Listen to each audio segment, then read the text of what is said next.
The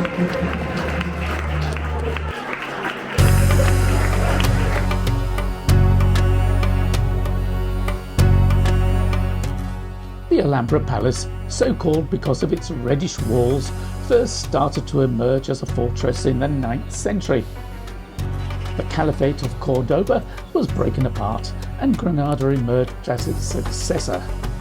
It became the capital of the last Moorish state on the peninsula.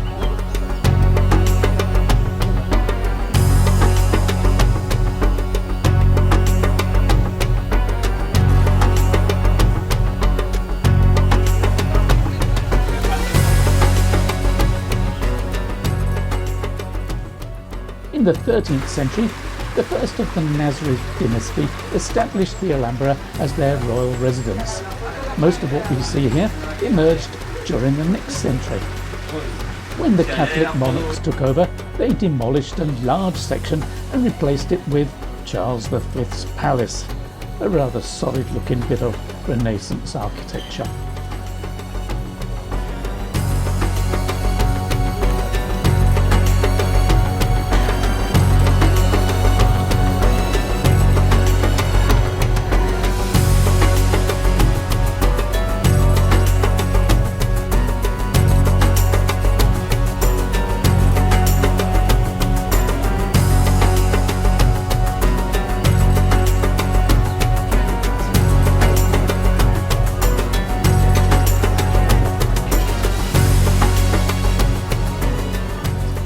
The whole place was abandoned in the 18th century, and it was not until the 19th century that renovations and restoration began.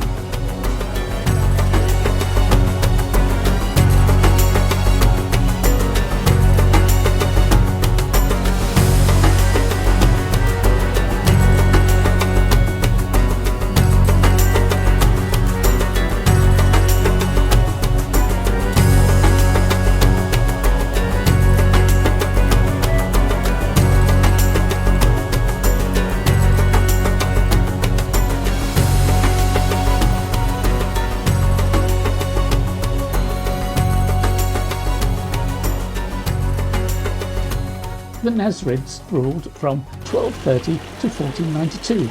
Their emirate was an extraordinarily tolerant society, with Jews, Christians and Muslims sharing a common culture despite religious differences. Much of the Alhambra was the work of a Jewish vizier called Joseph ibn Negralla. The then Berber king left all state affairs to him, and he wanted to build a palace fit for King Solomon. Historically, the Jews were oppressed by the Visigoths, who came before the Arabs, and felt liberated by the Arabs. Jews were employed in the highest offices of the state.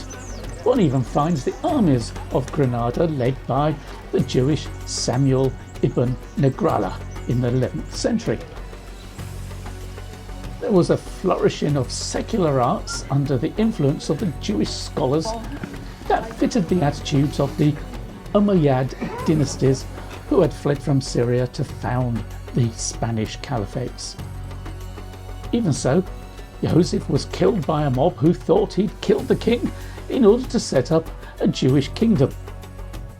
The Nasrids tried to maintain a balance between religion and secular activities, but in the end the conflict between the strict religious forces and consequent civil wars gave Ferdinand and Isabella their opportunity to attack and make the last emir, Abu Abdullah Muhammad XII, an offer he could not refuse.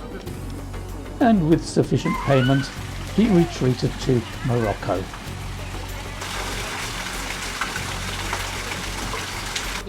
What did you learn?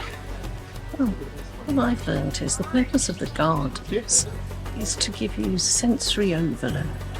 So they're visually beautiful and they smell gorgeous, and you can smell fragrance of something here. I don't know what it is. Elsewhere it's been orange blossom, but there's no orange blossom out of them, but whatever it is, there is a distinct fragrance here. It's very pleasant.